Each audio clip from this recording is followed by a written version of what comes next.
Movie की starting एक चिड़ियाघर से होती है जहाँ पर अलग अलग जानवर हैं। वो जानवर तो बड़े क्यूट हैं पर इंसान इनसे डरते हैं क्योंकि इनमें से कुछ खतरनाक जानवर भी होते हैं जो इंसानों को नुकसान पहुंचा सकते हैं, जैसे कि स्नेक, मकड़ी, केकड़ा और क्रोकोडाइल। यहाँ जू के एक केबिन में हमें 4 जानवर दिखाए जाते हैं। फीमेल स्नेक, लिजर्ड, एक क्रेक और एक स्पाइडर। ये चारों आपस में बातें कर रहे होते हैं। इनका भी दिल चाहता है कि लोग इन्हें पसंद करें जैसे वो बाकी जानवरों को पसंद करते हैं, पर ऐसा नहीं है। वहीं पर हमें एक और जानवर देखने को मिलता है जो चिड़ियाघर में सबका फेवरेट होता है। इतना ज्यादा फेवरेट होता है कि 24 घंटे उसे लाइव दिखाया जाता है, जिसे लोग प्रीटी बॉय भी कहते हैं। और तो और उसके नाम से एक एप्लीकेशन भी बनाई गई है जिसे यूज करके लोग उसे 24 घंटे देख सकते हैं, वो भी लाइव कि वो क्या कर रहा है। सारे जानवर इस बारे में बात करके आपस में दुखी हो रहे होते हैं।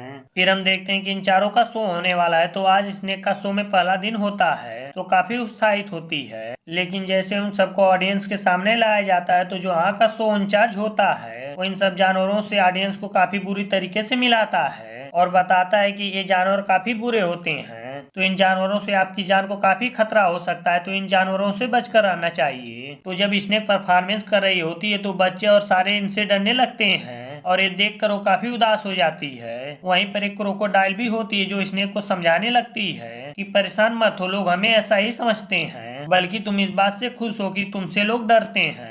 तुम इन्हें कंट्रोल कर सकती हो, तुम्हें देखकर भागेंगे, तुम इनके पीछे पीछे भाग सकती हो। अब यहाँ पर सारे जानवर देखते हैं कि स्नेक काफी उदास हो जाती है क्योंकि उसे इस बिहेवियर की आदत नहीं थी, तो वो उसे कमजोर करने लगते हैं और कहते हैं कि स्नेक परेशान ना हो, देखो हमारे पास कितनी खूबियां हैं, हम पता नहीं कैसे कैसे करतब कर सकते हैं जो बाकी जानवर नहीं कर सकते। तुम्हारी आवाज तो इतनी अच्छी है, तो चलो हमें एक गाना सुनाओ। अब स्नेक उनको एक गाना सुनाने लगती है, वही गाना जो उसकी माँ उसे सोते हुए सुनाती थी। उसके बाद सभी लोग बताते हैं कि वो कहाँ कहाँ से आए हैं और अपने घर की बातें बताने लगते हैं। तब स्नेक कहती है कि कभी तुम लोग उन पहाड़ियों की तरफ जाना जहाँ से मैं आई हूँ, वो बहुत ही खूबसूरत है। अब इसके बाद अगले दिन उन सबका अगला शो होने वाला होता है। अब की बार सभी लोग फिर इन जानवरों को देखकर डरने लगते हैं। अब यहाँ पर शो इंचार्ज का बेटा गलती से पानी में गिर जाता है। जैसे लोग उसे बचाने जाते हैं तो लोग देखते हैं कि क्रोकोडाइल उसके तरफ बढ़ रही है। वो लोग समझते हैं कि क्रोकोडाइल उस बच्चे को खाने जा रही है, तो वो लोग उसके गले में रस्सी डालकर उसे खींचने लगते हैं, लेकिन क्रोकोडाइल उस बच्चे को बचाना चाहती थी तो तेजी से पानी में जाकर उस बच्चे को बाहर फेंक देती है। पर अभी भी लोगों को यही लग रहा था कि अगर हम बच्चे को नहीं खींचते तो क्रोकोडाइल बच्चे को खा जाती, तो इसलिए क्रोकोडाइल को पिंजरे में बंद करके चिड़ियाघर से कहीं दूर ले जाने का लोग सोच रहे थे। तो क्रोकोडाइल बहुत उदास हो जाती क्योंकि उसने ऐसा सोचा ही नहीं था जैसा ये लोग समझ रहे हैं।